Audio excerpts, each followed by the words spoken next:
Now, in the transition from the late Middle Ages to the early modern period, the vaults, the late Gothic vault, became always more and more complex. So while the basic principle of the geometric design is maintained, which is based on determining the single arches of the vault, and by very simple curves, normally just circle segments, and the surface of the vault is then the secondary feature which has to adapt to it. As you see, the meshes of the ribs, they become dense, they become very complex. At the same time, we have rather flat vaults on very slender pillars. We have, in this example, the distinction between the ribs of the vault and tracery is completely blurred. We have ribs that are no longer connected with the shell of the vaults, and we have ribs that have spatial curvature. This happens all over Europe, and here there is an example from Spain, a vault by Rodrigo Gil de Ontañón. The late Gothic in Spain is just the same thing. We have the very complex meshes of ribs in very clear circle segment curves, and we have this system of ribs and bosses. There are also vaults without any ribs at all. This is an invention which was made in Saxony in the 1470s. Instead of ribs, there are these sharp groins in the brick masonry shell. So these vaults were very popular during around 100 years in all Central Eastern Europe. Or we have this example of the church in Annaberg in Saxony, a huge church nave, and you see it is all covered with a vault in looping ribs. In the same church, in the sacristy, we have this very special vault. It is like a gem, rather small vault, but with even more crazy rib structure. And when we look at these things, when we analyze them, two questions arise basically. One question is, well, we ask ourselves, how can this stand? But the real question is, how did the builders figure out that this could stand? How did the master builder convince his patron that this structure was safe? How were they sure what they were doing on the structural point of view when they built things like this? And the other question is, you have to define the geometry of every piece, because every stone piece is prepared extra. It is prepared by different stonemasons even, and it is brought to the site and it is assembled on the scaffolding, and it has to fit. So all these complex shapes have to fit together. So how did the master builder tell his stonemasons to do this piece, or to do this piece, or to do this piece in the workshop?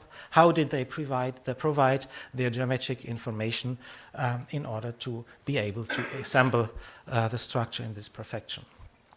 Now, both of these questions, the history of mechanics, we can say, and the history of applied geometry, they are both very interesting from the historical point of view, because they can give us an insight of how people worked in that time, how they organized themselves, how they organized the building. They give insight to the knowledge society of this very challenging period.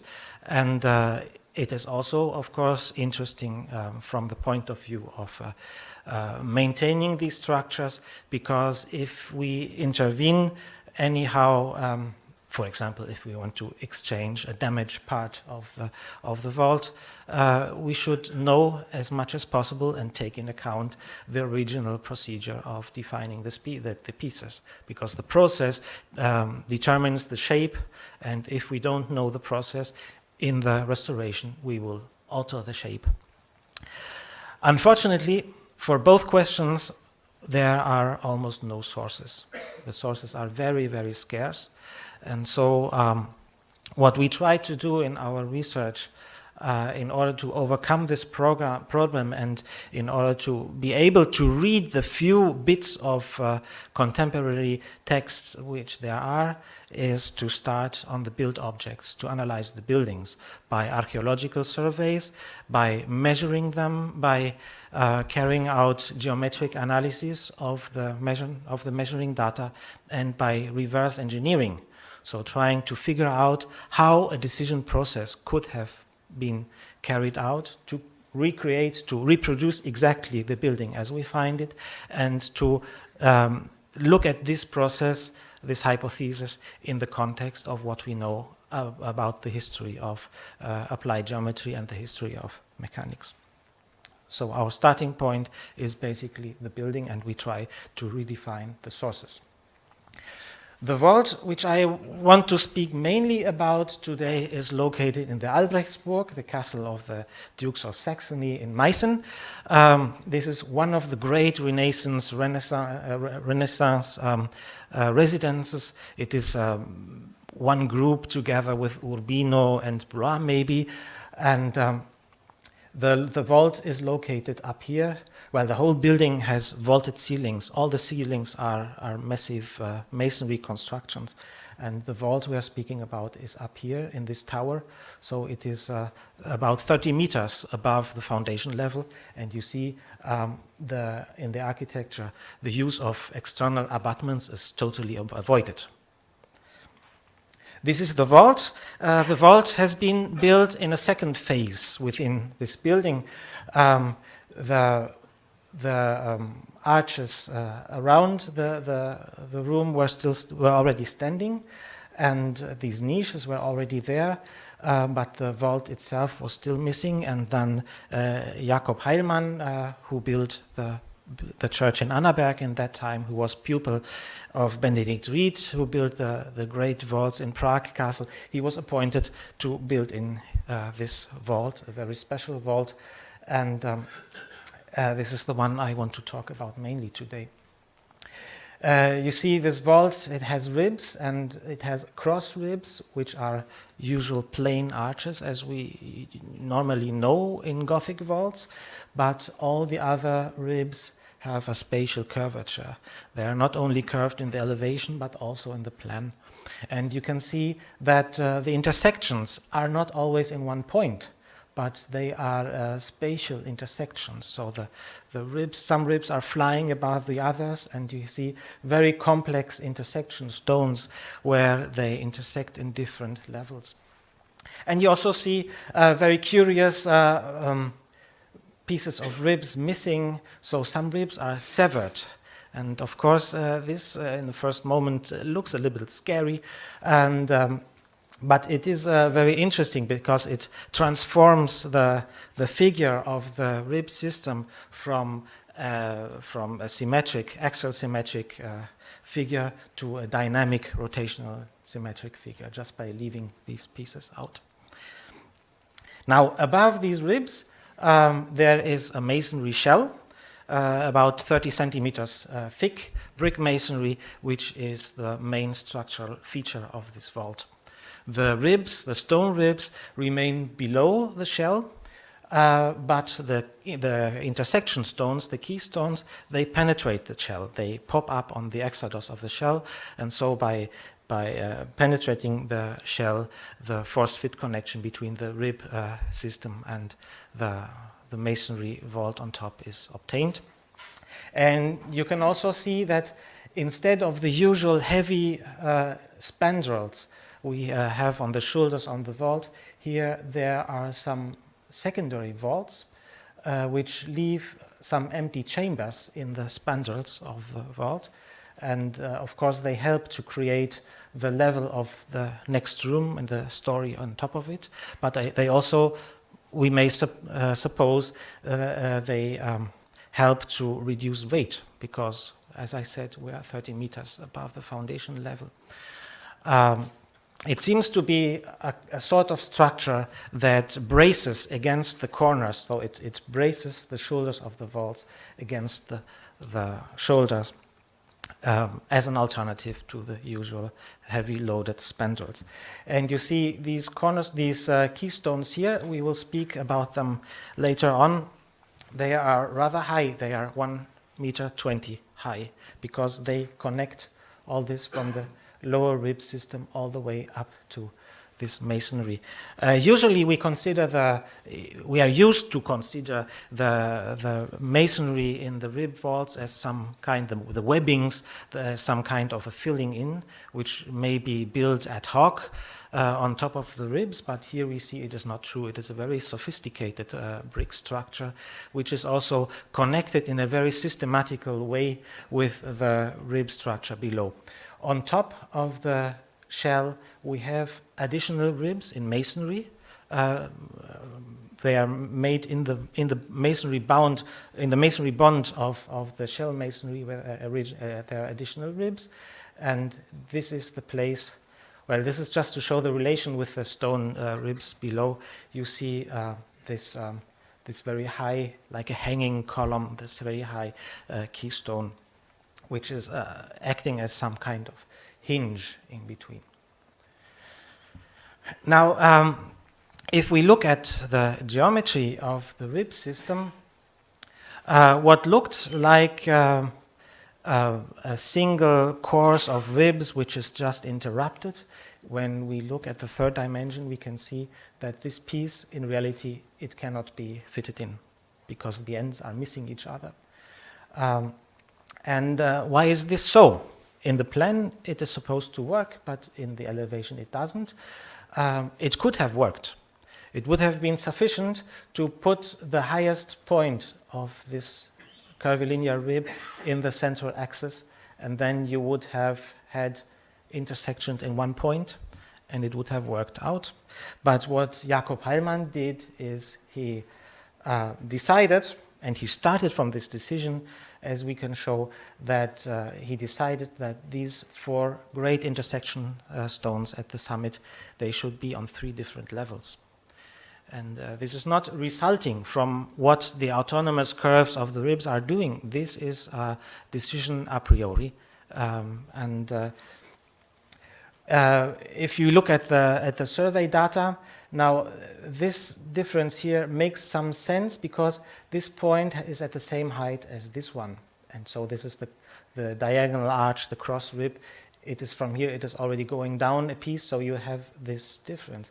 But this difference, it is not resulting from anything, because there's even a small discontinuity in the rib. You can see that it is devised in such manner that this point of the last piece of the curvilinear rib is at this point of the cross rib. So he changed the curves of the last piece of the arch in order to have this intersection, which also means, and this is also something we are going to come back to, that there is a relationship between the detail and the whole design, which is basically different from how we design today. Today we would first put the curves and then give them a profile and let it morph. And Jakob Heilmann did both at the same time. What kind of curves did Jakob Heilmann use? Did the late Gothic master builders use in this type of vaults?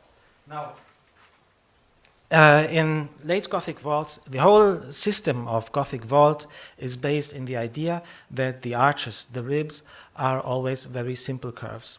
Normally they are circle segments. And then the surface becomes more complex, and one can deal with that. But it is not the idea we have today of a cross vault which is generated by two cylinders which intersect, and you have ellipses, but it is always circle segments. And what are they doing here in order to have these spatial curves? They just take the circle segments and bend it according to the circular plan. The plan is also a circle segment, and you get these curves. So no projection, no intersection of geometrically defined surfaces, just starting with a plane elevation and bending it according to the second curve. Now this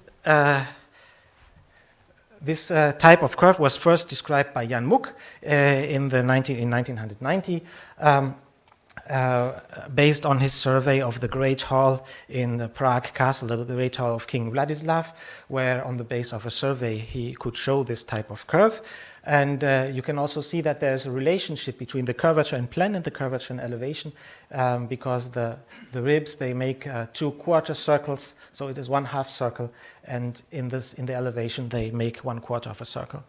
So the 2 radii are related one to the other. And we could find this kind of work, curves in many vaults we analyzed. For example, in the Annaberg sacristy, we have here we are comparing the reconstruction of the design with the measured points. It fits very well. So this arch, it is just a bent circle segments, as I showed you before, or in our vault in the Hall of Arms. And how do we know? I just want to say 2 words about the methodological problems, because when you start working from the existing building, you have to deal with the problems of the existing building, of the survey. You have irregularities, you have deformations, you have measuring errors maybe. You have to deal all that, and we used to deal with that using software environments from reverse geometric engineering.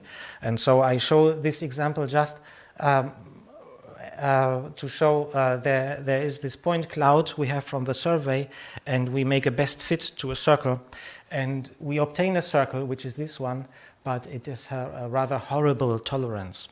And we don't find this acceptable. So we look at the deviations, and we have here the needle diagram is 100 times amplifying the deviations, and we see that here in this point something happens. This part of the curve is different from this. And when we filter from here upwards, we get a very good tolerance. And we can show that it is actually this bent circle segments as we showed. And now it is interesting to know what point is this, and we know exactly what point it is. It is the first radial joint in the rib. So from here downwards, it is the tas de charge with the horizontal layers, and from here upwards, it is the free rib, and of course, there is a difference there in geometry. I thought all the time that this is a matter of deformation. Since a couple of months, I know that this is even the project. But anyway, this is all about making the surveys in a way that we have a very close contact to the object, and we have to deal all the time with these methodological problems. So, what is the design? What did Jakob Heilmann do? Jakob Heilmann did something very simple. He basically first looked at the elevation, and he took the height, the total height of a room, as the radius of the elevation of the curvilinear rib. This is 1/4 circle. And he puts it in the plan, and in the plan, from the ideal starting point to the highest point, it is also 1/4 arch. And in addition, he puts the elevation of the diagonal arch, which is plane. It is shorter. Here you see it is shorter, and so the radius is also shorter because he is putting a second quarter circle. This is all. This is the whole idea of the vault. And of course, now we have to build this. This would be, we could call it the Metaproject, the basic idea. We would have these big half circles here, with the radius that is coming from the elevation. Now, if you try to determine the intersection points here, the positions of the keystones, it is very risky to do it with circles, with a compass. It is better to have a system of straight lines which intersect, and we have this hypothesis of reconstruction of this system, and it fits very well with the survey. So we have no original design from Jakob Heilmann. We only have the building, but we can say that with a system like this, we obtain exactly the positions of the keystone, and this system can be all expressed by straight lines, by this succession of the series of squares which you turn and reduce, and it can also be expressed all in foot. 1 foot or half a foot. And so when you do this, you can all the time check what you're doing. You can make sure that the keystones are all exactly in the right positions. And then you draw the circle segments with the radius you determined before. You just draw them between the defined points. So this is an approximation which allows to make a very sure assembly process on the building site and to have all the keystones well in order. This was only a hypothesis, but there's actually one document with something very similar. This is the plan of a vault in Strasbourg Cathedral from mid-16th century. And you see here in this drawing, we see something very similar. We see pencil lines. And as a matter of fact, in this drawing, all the whole system of the plan is first determined in straight lines which intersect, and then the circles are drawn in between. Another source which is helpful here is this treatise from the Spanish architect Gil d'Ontañón, one of the last great master builders of late Gothic. And he left this treatise where he also explains how a vault is assembled, and he shows how the keystones are all positioned on vertical poles which are themselves positioned on a platform at the springing, where at first the plan of the vault is drawn in full scale. And so the keystones are the first thing to position, and the centering for the arches are then inserted afterwards between these poles. So the keystones always work. In our vault, we suppose that a similar system was used, but we can also show that this position of the points is not only a matter of how to build the centering, but it was there already before. It was there already in the moment when the stones were designed. We see that the stones themselves, they make these little discontinuities in the curve. It can very well be seen in horizontal view. You see that the curves are not continuous. So this was already told, this is already part of the geometric system that was given to the stonemasons when they prepared the single pieces. So when we positioned the intersection points, the nodes of the system, we can start now to put together the elevations. Here we see the diagonal arches. They are separated from the center by 1 foot, and they are used to determine even the starting points of the curvilinear arches with this 60-degree seconds that goes down from that point. That causes the discontinuity I showed you before in the survey. In the rest of in main part of the curve, he just uses the radius he has from the height of the room, as I showed you before. And here he has to use a different curve, might be with a different radius, as we assumed it here, or more probably just by putting the same radius between this point and that point, which had been predetermined. When you design this, you always have to zoom to full scale. For example, in this intersection here, you see that the exodus of this rib exactly meets the introdos of that rib here, not resulting from anything, but predetermined. To do this, you have to switch all the time from the plan to the elevation, and you have to do this in full scale because you have to know for this the exact dimensions of the rib profile. And by making all these considerations at the end, we can put together the whole project. I'm not showing the plan here, I'm only showing the elevation of all the ribs in this vault as it is drawn in the way the late Gothic master builders drew the elevation. They did not draw cross sections. They only drew elevations with the real length of the arches. In this case, the curvilinear rib is disenrolled. No, it is flat. Put again to flat. And so it is also a circle segment. The different elevations are superposed in a way that the relations in the keystones can all be expressed properly. This drawing, so the style of drawing is that we know from contemporary drawings. It is a bit more detailed because I want to stress the point that everything is carefully planned in this vault. And a question I want to return later on is, why is our drawing more detailed than the scale drawings we know from Late Gothic? In any case, Jakob Heilmann must have done this drawing exactly as we show it here. And from this drawing, he could derive then the directives, the instructions for making the single stone pieces.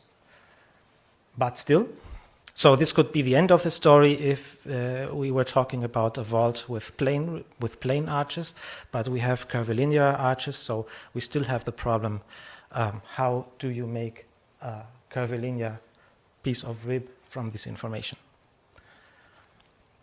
Now, in order to speak about this, I have to introduce some basic principles still about this type of arches, because while in a plain arch you can change the different voussoirs, you can use the lower voussoirs on the top. It makes no difference. In this kind of curve, in this one, there is a difference between this one here and this one there. You cannot interchange them. Every piece fits only exactly in the place where it is designed for. So this is also a challenge for the whole design process. And the other thing is that the profile itself is not normal to the greatest curvature, but it is always vertical. So it is somehow twisted in order to be vertical. And we do have a source on this, is again Fil-Montagnon, who says you have to make great attention to twist the nerve so it is always vertical. He draws it here, so you have to twist the nerve, from the rib from 1 to 2. You have to turn it around. And then he says to do this is very difficult. And he stops here, unfortunately. But we can see also in the vault we are analyzing now, wherever you put a lead, you can see it is always vertical. The sources don't help so much. We have, I'm bringing just some examples of drawings. I think those are the examples we have with the highest degree of definition regarding the stone cutting. And the information still remains rather obscure. We were not able to resolve it from here. There's one interesting thing which can be observed, especially in the sacristy, is that not only the curve is always vertical, but the flanks of the ribs, they are also always vertical. We send up a laser, completely vertical laser, and we send it along the nerve, and you can see the rib. Sorry. we send along the rib, and we can see it is the flank is always vertical. It is inscribed in 2 concentric vertical cylinders. So this could be a starting point for modeling it. Here we try to model it. We have exaggerated the curvature in the plan. So you see it is inscribed in 2 concentric cylinders, and then for the extrados and for the intrados, you have to generate surfaces which are like helicoids. So with horizontal generators, you can make surfaces for the top and the bottom of the rib, and from which you can then later on carve all the molding. And you observe something that happens when you try to arrange the joints. Because the joints, there is a solution for this in stereotomy, to make the joints also by helicoids. But in a stone rib, in an arch, the joint is supposed to be plane, also for construction reasons. So if you make an intersection with a plane here, the plane is radial at the intrados, and you cut with this plane the rib, you see that it cuts the extrados on 2 different heights.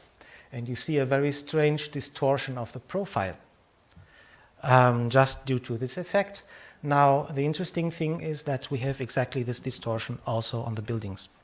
More or less strong. This one is exaggerated because it is there's another reason because why it became even stronger, but we do have it in all the places we could measure the ribs. We do have a little distortion of this nature, so we think that this is the way how the profile has to be modeled.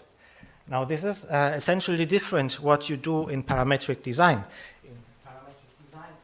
Have the curve and you have the rib and you make the rib sliding along the curve, and so you can make sure that the axis of the profile is always in vertical planes, but still the outer top of the profile will stand outside of this cylindric because it is a bit behind. You can see it, the orange piece of the profile, it will always stick out, which means that the flanks will not be perfectly vertical. So of the two models, of the two possible models, it is not this one. Now there's still the question how to tell it to the stonemason. Usually in the treatises of stereotomy, we are dealing with projection. So this is how people are normally taught to carve stones, is to project the curves from the piece to the 6 sides of the block, and then to work inwards. Now, does it make sense to take a curve simple like this, which is created in this way, and then make a projection of it? Construct a projection in order then to work back from the outside to the inside. There is a second way of procedure which is shown in the older treatises of stereotomy, which deals with templates which are flexible templates which can adapt to curved surfaces on the piece. And this is shown here. Here you see a voussoir from a spatial arch, and you can see that the template is adapted to this first step. The first step is to carve a cylindrical surface, and the template is adapted to it in order to draw the lines. And of course, this idea is very well compatible with this concept. Now, still, how can this work?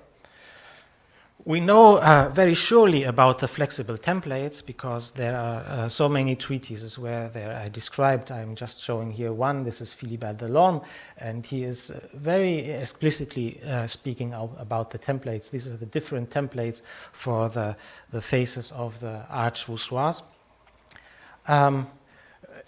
We also have to think about some other features from historical setting out, historical stonemason, which today are no longer in use. For example, there's this tool here, the so-called Bevel or Bevel, which is square, but it has one arm which is straight and the other arm is curved according to the interlace of the arch. And this is a very handy tool to trace the radial joints on the stone. This instrument, we see it here in the medieval glass painting, has come completely out of use.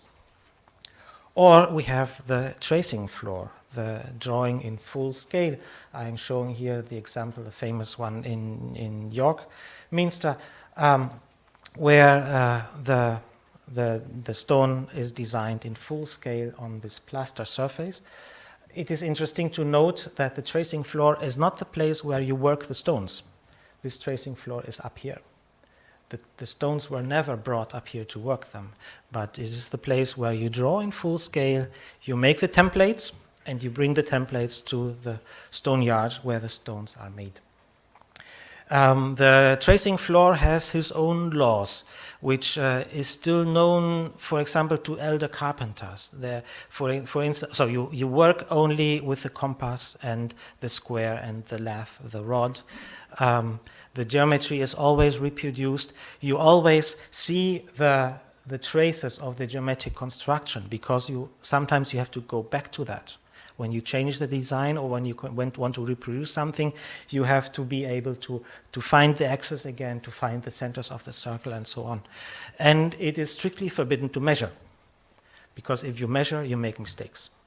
They never measured. They always took the direct dimensions or they constructed them geometrically.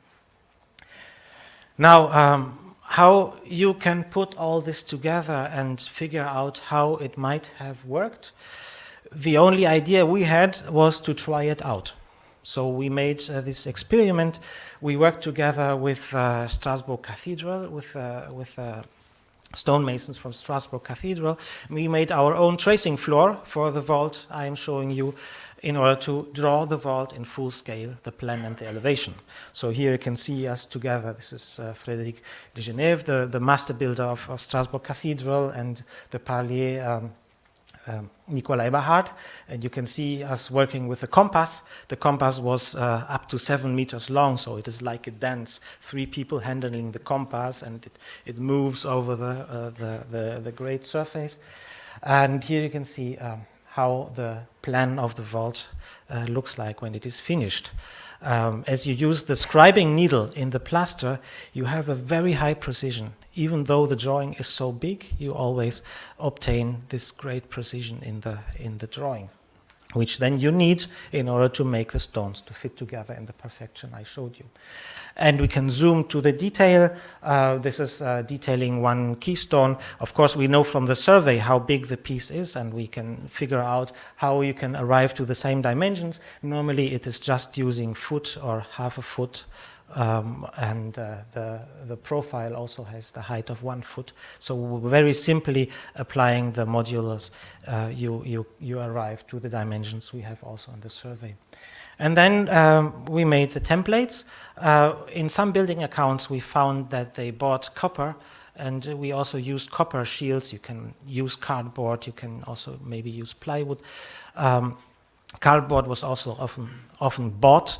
The copper sheets, you just place it on the tracing floor, and then you repeat the same drawing you made in the plaster. Also with the scribing needle, you grave the lines on the copper, and then you cut it. And the copper is very resistant. It is very handy. It can adapt to the curvature, but still it will not change very much. It will not be broken if you use it many times.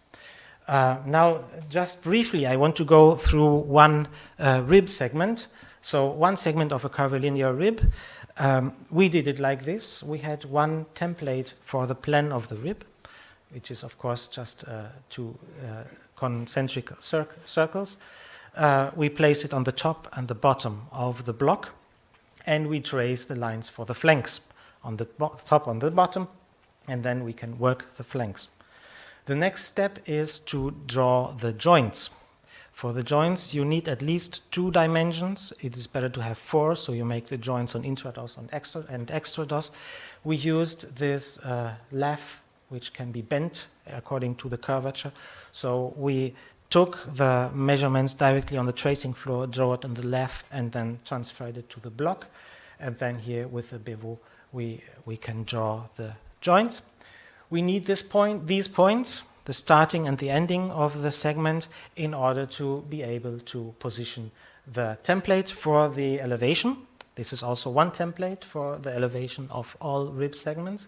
It is also 2 concentric circle segments. It is just this curve. No, we position this template on the cylindrical surfaces. So the way how it has to go is guided by the points we constructed through the joints, and then ras, we make 2 lines, and we can cut the intrados and the extrados of this first piece. Now we still have to apply the molding. We use the template for the molding, and the first step to make the molding is to make these facets here. We can make them with a strain groin, this tool with parallel drawing parallels to the existing edges of the piece, and then one cuts. Here you see again how we trace the facets or this chamfers, and then you cut the chamfers. This is the same process which is used in plain ribs. So here you see how you cut the chamfers. By doing this, you don't even notice the complication of the curvilinear rib. It is just the same procedure. You have the curves which you can follow, and you just cut out these chamfers as a first step of carving the molding. You can see whether it works only when you start putting the ribs together. And here we see we have the whole geometry of the ribs resolved. The next step is to actually carve the molding. We did this in several cathedral workshops because we also wanted to introduce these ideas to trainees and to apprentices. And so here we see one apprentice from Strasbourg Cathedral who's making the molding. You draw the lines on the chamfers, and then you then you just cut the molding. And you can put them together very nicely, and they fit. The keystones, they are very complex. They are very obvious. They are a very strong element in the vault. And here you cannot just put a template on the side of them, so it is more difficult. Interestingly, all these keystones on the top, they have a horizontal flat surface.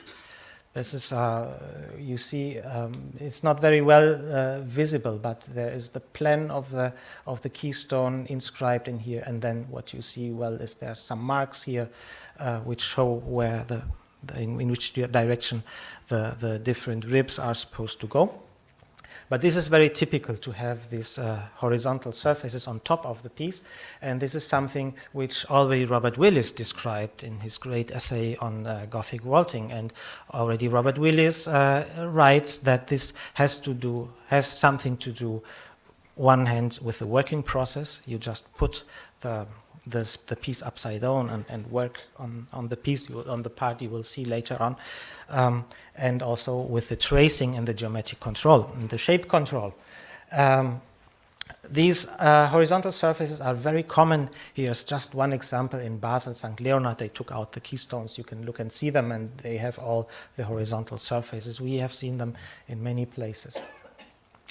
This is our elevation of the keystone on the tracing floor, the superposition of the different arches, all referred to the vertical axis of the keystone, and the keystone goes through the shell, and then here on the top we have a horizontal line, which will then be this surface I just showed you, and all the heights of the outgoing ribs are referred to this horizontal line.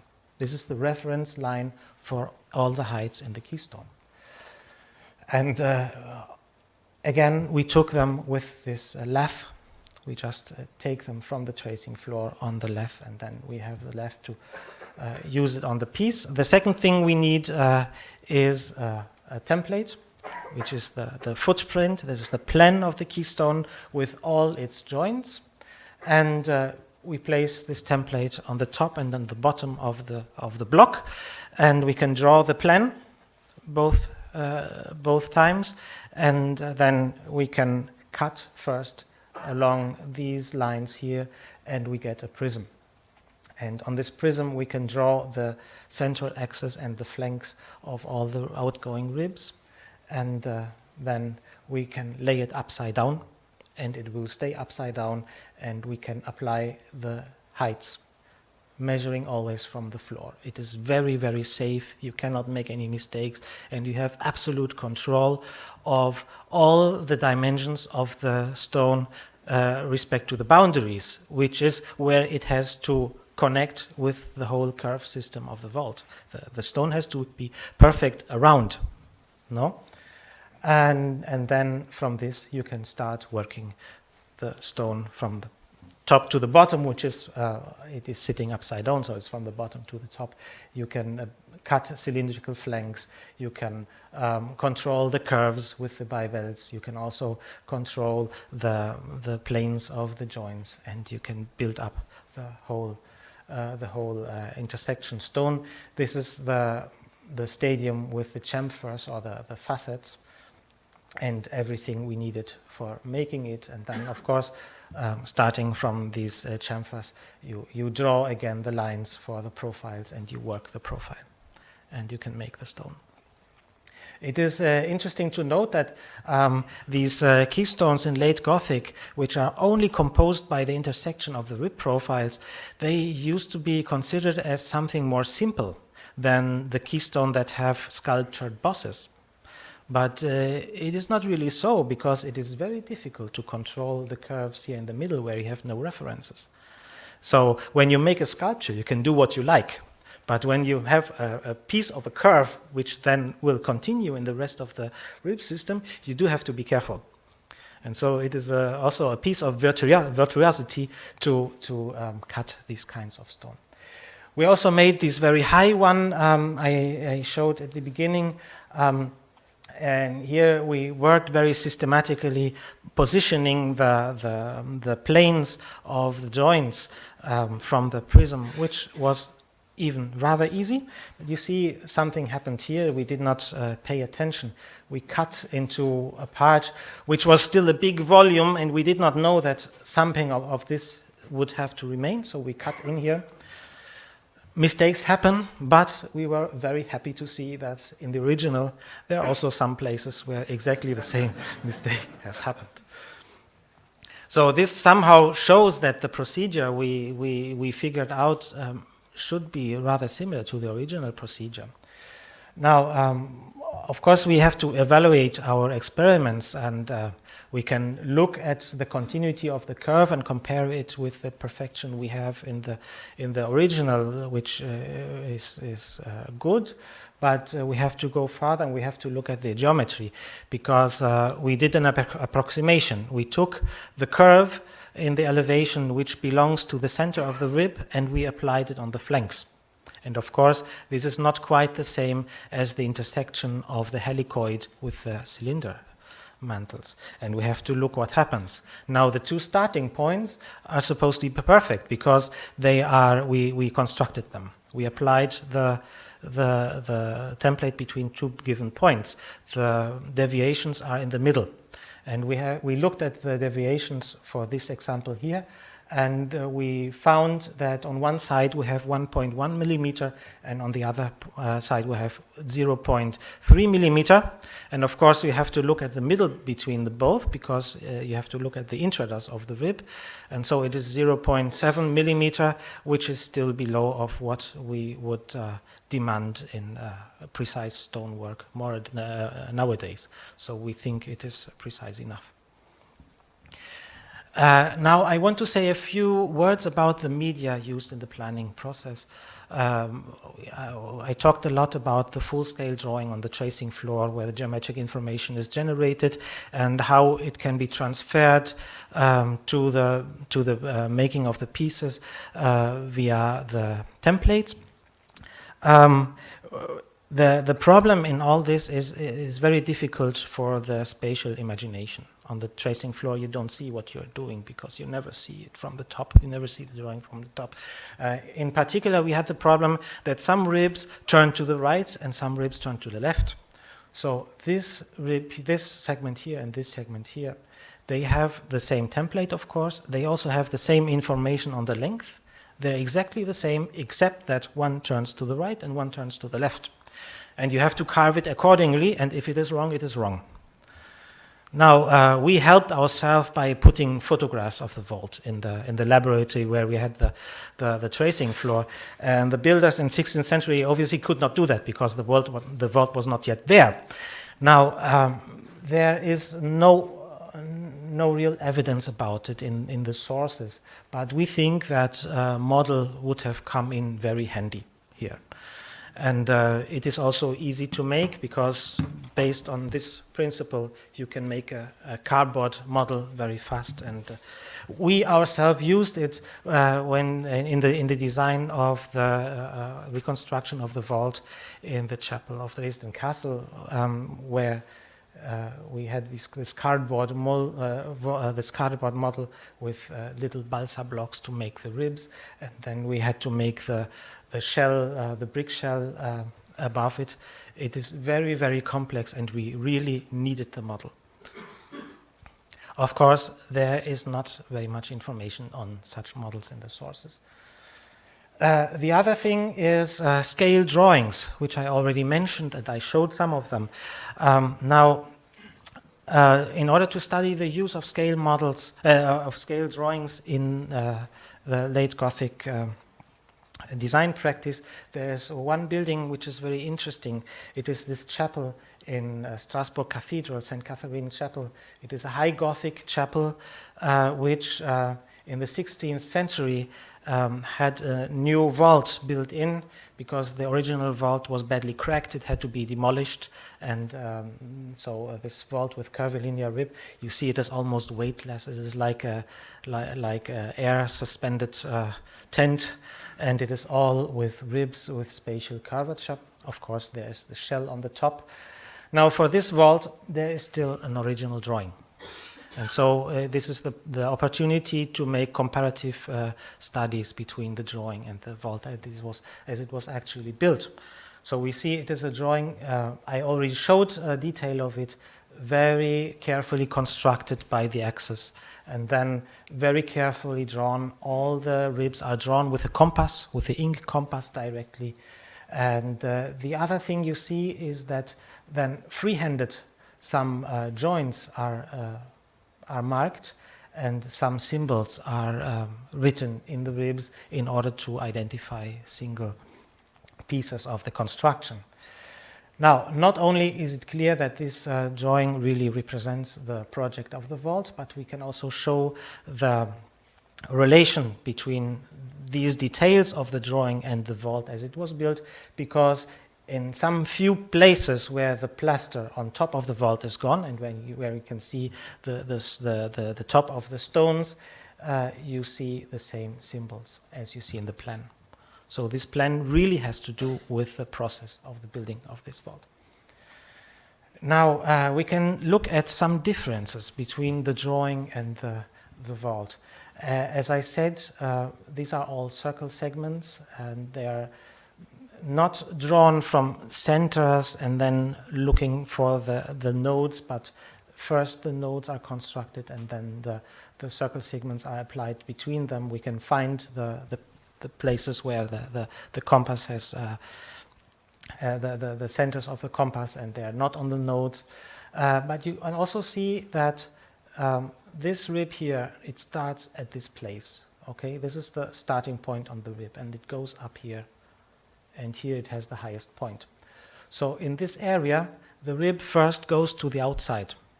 So the rib starts rising, it goes to the outside, and then it comes back in. And if you imagine this to be built, it will cause the shell of the vault also go first to the outside and then come in, like Taj Mahal cupola, no? It is something like that. And this was not acceptable. So here we can see a change of the design. When we look at the survey, we see that not all ribs have the same curvature as in the plan, but especially for the first part of the ribs, the curvature has been changed. It is much smaller, just in order to avoid this effect I just explained. So this is one change. Another very interesting change is in the summit of the Western Bay, where there is this central opening here. And we see that in the drawing, it is not yet drawn in ink. It is. They started to trace it in blind lines, but they did not pursue it any farther in the drawing. They have to. They surely have drawn it somewhere else, maybe on another scale drawing, or more probably on the tracing floor in full scale. So if we look at this opening, it is made of 4 stone pieces. The joints are here, here, here, here. And one stone piece always includes the ring and the ribs around it and the intersection stones of the ribs. This is one piece. And you can see that always 2 of the ribs completely merge with the ring at their intrados, and 2 others remain a little bit outside. The profile does intersect, but it does not completely merge. And this is something you best draw in full scale. And now this has an effect on the whole curve system around. In the drawing, the 4 intersections here are still in the same distance of the center. There is actually a blind circle on the drawing in order to make sure that they have the same distance. In the built vault, due to this, to pushing 2 of the ribs a little bit to the outside, these 2 intersections, they also move to the outside. So here we have this intervention in the detail, which is surely drawn in full scale, that is reflected in the whole curve system. So also here we must suppose that a lot has been done in the full-scale drawing, even decisions regarding the whole curve system. The realm of detail planning and design of the whole is not separated as we do it in our today's design practices, but they are very much reflecting each other. So this drawing was surely necessary in order to make the full-scale drawing on the tracing floor. It is like a code for the tracing floor. You need this drawing, and you need also this precision, and there's everything there you need to build up especially the axis, to build up the tracing. But then many decisions are made after this drawing is put aside, are made on the tracing floor, and there are these changes I showed you are introduced probably only on the tracing floor, and they really worked there for a long time and perfected the vault. And it seems that afterwards the drawing was kind of reused in order to put this information on the last phase of the assembly of the rib system. So the drawing as such is prior to the last stage of design, and this is posterior, probably for organizing and accounting of the stone pieces. But the fact is that the scale drawing is not the medium for planning, for showing the stone cutting. It is not apt to do that, and they did not use it as such in the late Gothic design practices. The moment the medium for doing is the tracing floor, and in the moment that some decades later, the first textbooks appear, the first treatises on how to plan the stone cutting. It is not referred, one doesn't refer to the scale drawing, but one refers to the tracing floor. So these are drawings, of course, in reduced scale because they have to fit in the book, but these are drawings that show the drawing on the tracing floor. This is how to draw the templates. You need them in full scale, so you have to do all this in full scale. These are drawings that explain how you have to work on the tracing floor. I want to make one more remark to stereotomy. This is, I already showed this from Philibert Delorme. This is a similar task to the one we had, or Jakob Heilmann had in his vault in Hall of Arms. It is an arch with spatial curvature, only that the geometric concept is completely different. It is generated by the intersection of 2 cylinders. Vertical and horizontal cylinder. And here Van der Wiera explains how you have to draw the template. Now this is interesting because due to this geometric concept, every edge of the end templates is a bit of this spatial intersection curve, and for every piece you have to construct this curve. There's a practical way of doing it, but it is tedious. And you have to make one set of templates for every single block. In Jakob Heilmann, this is different. First of all, you don't have to construct any curves. The curves are there. It is this curve. You just draw it on the tracing floor and it is there. And you don't bother anymore about constructing curves. You just have to redraw them sometimes. And the other thing is you don't need a set of template for every single block. You need one set of template for all blocks. So all the curvilinear ribs in the whole vault of the Hall of Arms are made with these 2 templates. One template for the plan, one template for the elevation, and that's it. And the only individual information for every block which is necessary is these 2 or 4 length on this lath. So it is much, much more simpler to make a late Gothic vault with the system of flexible templates than to make a stereotomic arch. which makes us think that this way of working with flexible templates, which we can really state in the treatises of stereotomy, in reality is the practice of the late Gothic design. And it is maintained for some decades still, until other ways of working are found and known to everybody, which better reflect the geometric concept of the Al-Antiqua architecture. And this allows us to put the late Gothic design, the geometric design, in the context of the whole development of applied geometry in building. So they are not alien anymore to a long tradition, but we can say exactly in which precise historic point they are. Understanding of how the system of flexible templates works, we believe, gives us the key of all these extremely complex stone structures in early modern, like this vault with extra complicated joints in the Escorial, or also the flat vault in the Escorial. It is much simpler than it looks like if you know how to work with flexible templates. And so also here we can speak about context. We can say that there is a constant between the late Gothic practice and this vault here in the way of defining the geometry, also probably in the structural concept.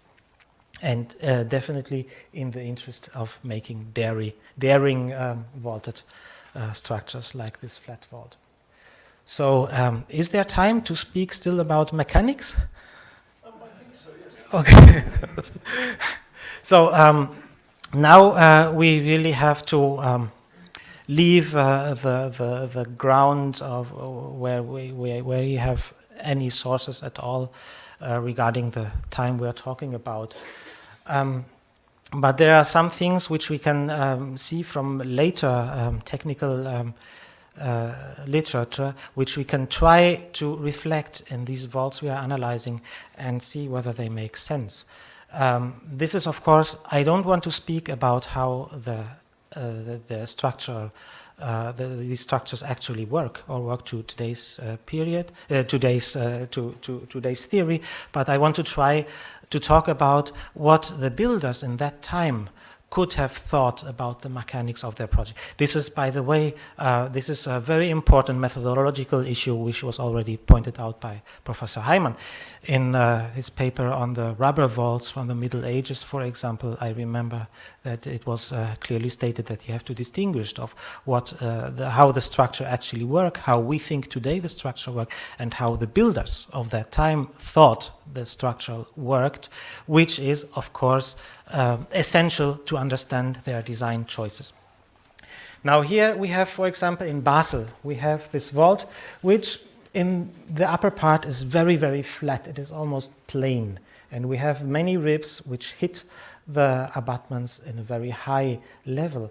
And we have these other ones that seem to come from down and hold everything up. And they even have this massive stone device. They seem to hold it. And when we look at the geometry on base of the survey, we can see that this point here is the point where we have an inclination of exactly 60 degrees. So this arch goes up to 60 degrees, and then there's no continuity whatsoever, and it touches this very flat system of arches in the top. This reminds to some things we can read in treatises of the 19th century, especially Rondelet. Rondelet writes that the equilibrium of a vault or an arch is expressed by the equivalence between two parts of the vault. The part which is pushing, which is thrusting on the top, and the part which is withstanding or resisting in the lower part. And they have to be, for instance, equal in size, and then the vault will be stable.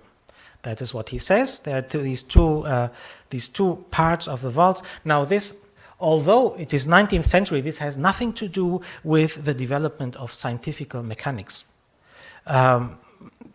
So we know how much was already known in that time, but the architects could not deal anymore with these advanced mathematics, and the scientists were using, no, and they needed some instructions of how to build, and Rondelet offered these instructions, and he is not saying very much about where he has them from, but it looks like he is very much relying on traditional rules.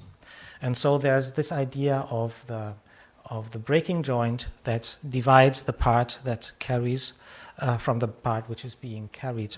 Another thing Rondelet himself refers to is an older rule, so-called Blondel's rule, of how to determine the abutments of a vault, with a very simple rule which says you divide the arch in 3 equal parts, and then you take the second and you double it, and you have the width of the abutment, and that's it.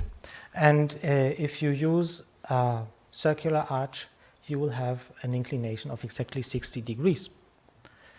Now, all this way of reasoning is very schematic, and nobody ever says what this rule is supposed to be based on, why it works. It is just taken for granted by all the authors who reproduce it.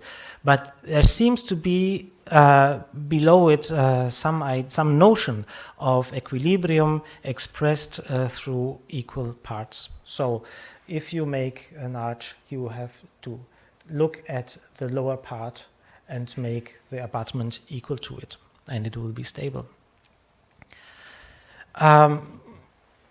We do have a source from the context of late Gothic vault design, which states already this idea of equilibrium, and it is once more Gillon-Tagnon who literally says that the vault has members which carry and members which are being carried, and you have to figure out that they are in equilibrium, that they have the same weight, for instance. He says this about the keystones. You look at the keystones, you calculate the weight of the keystones, and then the keystones that belong to the part which is being carried have to have the same weight as the parts which are carried.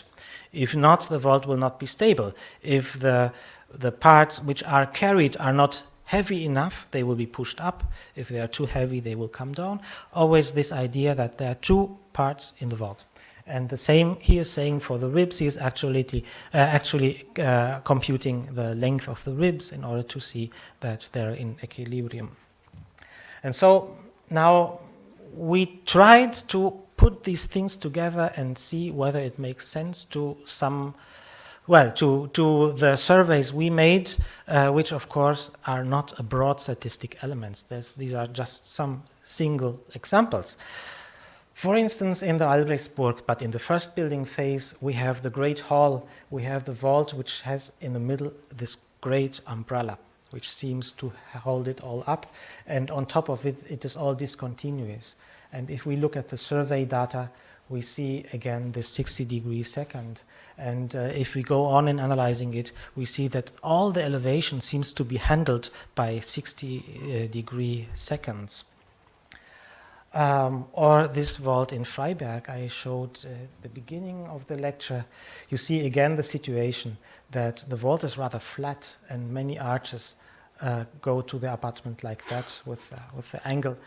But there are some in all this in this continuous device that goes over the 3 naves, which have all 3. It is a perfect hall church with 3 naves with the same height and the same rib system, and it is all very continuous. But there are some ribs that detach and they go down. These tiercerons mainly, they go down all the way down here, and you can see there's no continuity neither in plan nor in elevation between the tiercerons and all the rest. And if we look at the survey, all the tiercerons, all of them, very systematically, you can exactly inscribe this 60 degree second. So could it be, it is just a hypothesis for the moment, could it be that they thought that the vault in fact is divided in a part that carries and the part that's being carried, and the part below the 60 degree second, this part here, this is the part that carries, and this is the part that is being carried.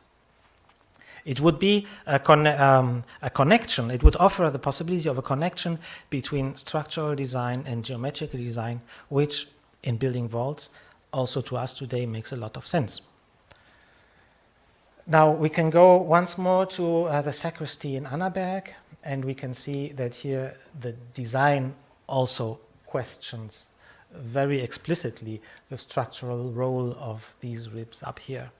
They have the double curvature, so they will not do a lot of work in a normal force. No, and of course this is one big stone, so here forces can be transferred, but the design suggests that this has no structural role whatsoever, that this is probably being carried. All these ribs up here make not much sense from a structural point of view. Then we have the diagonal arches, the cross arches, which are normally the spine of a Gothic vault. We have them here, and what is he doing here? He is interrupting them like this. Again, this is one big stone, so it does transmit forces, but what he is speaking about in the design is that they are not doing anything at all. The only ribs in this vault which do make sense are the tiercerons. This one and this one. These are two tiercerons, and they go all the way up without any interruption, without making additional curves from the bottom to the highest portions of the vault. And so here again, it could be that they are supposed to be the parts that carry. And here again, we can reconstruct a design where the tiercerons are based on making 1/3 of the full arch. And so you can also construct these first intersection stones by inserting the 60 degrees seconds.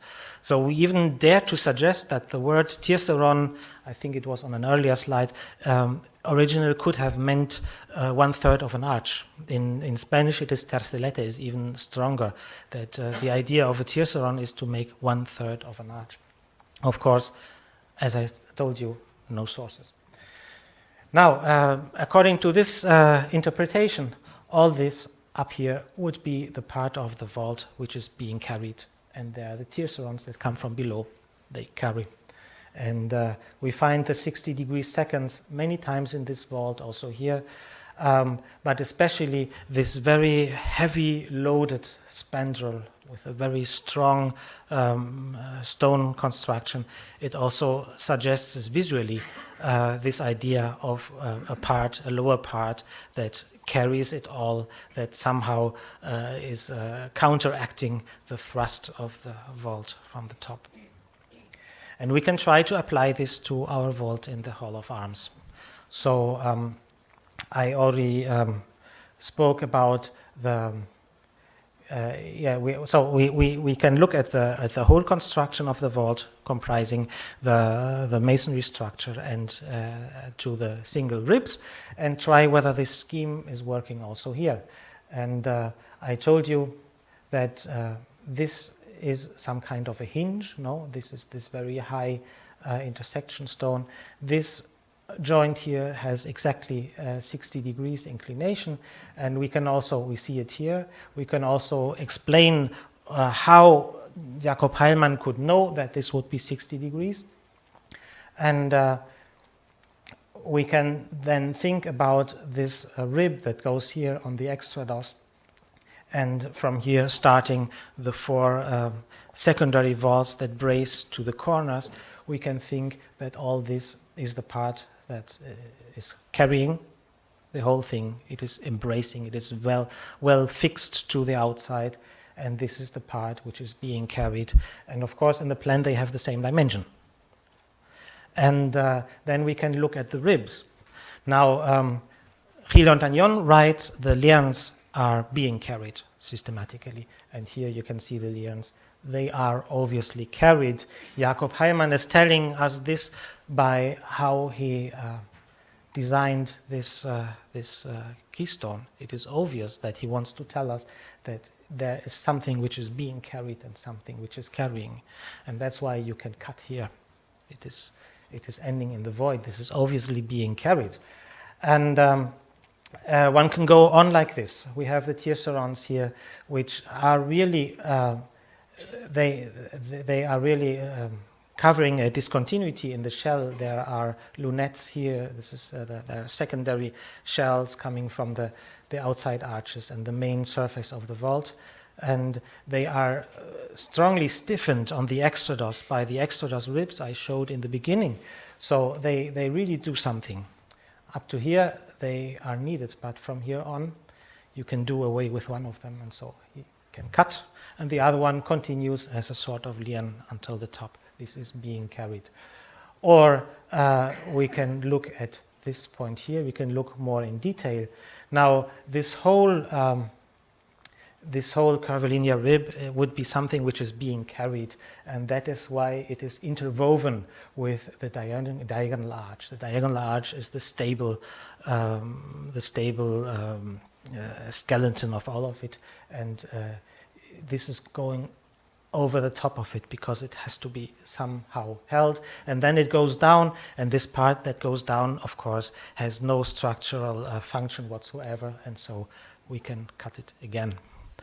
So maybe what I want to say with this is I think this kind of interpretation brings us far beyond just asking for, have the ribs a structural function or are they just ornament? It looks like Jakob Heilmann wants to tell us that even though all the ribs have the same profile, they have distinct function in the mechanics of the vault, and you can show it. And it is like an architecture parlante, like architecture which is speaking to us also on the matter of mechanics. And so we can imagine that there have been there have been a lot of talking, long conversations between the architect and the duke, or the duke and his guests when he showed them his new bedroom, talking about a vault which is very artificial, and it has pieces of the curves which are cut out, and it becomes dynamic, and you can cut away certain ribs and others not, like pruning the rib work. No, you can prune the ribs as it was the tree in an orchard. No, and you can speak a lot about mechanics, and we think that this could make some sense. And of course, in order to understand the historical architecture, we have to know a lot about the images the people had in their mind and the stories they were telling. But we think it could also be interesting for an approach of interpreting to know more about the technical procedures, also in geometry, which I showed you, which can be seen in certain contexts, and also try to understand about what they thought about the mechanics, and then we could understand this architecture as something which covers a very wide range of questions, from showing dynamic things, from sculptural elements, all the way to construction and mechanics. A very complete idea of architecture, and of course, this is what architecture is all about. Thank you very much.